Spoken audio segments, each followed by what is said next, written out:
Hola, estamos aquí en un nuevo video. El día de hoy vamos a hacer este increíble avioncito de papel. ¿Quieren saber cómo vuela? Pues miren. Es que tiene un circulito. Bueno, así vuela, mira.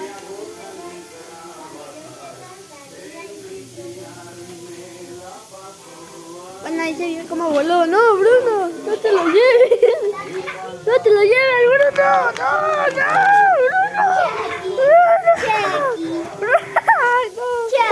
Lo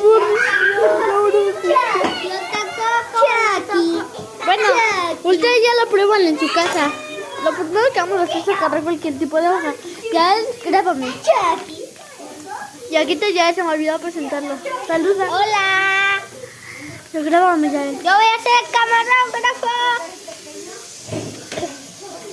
Bueno, lo primero que vamos a hacer es tomar cualquier tipo de papel. Doblarlo. Lo doblamos así. Que quede muy bien. Después lo abrimos y hacemos esto.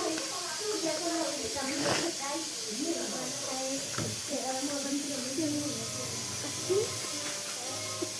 Por otro lado igual.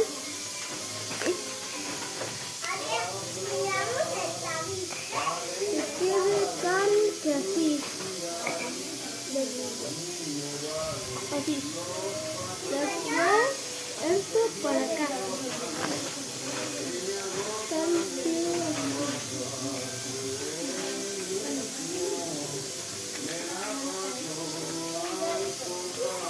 Le hacemos así.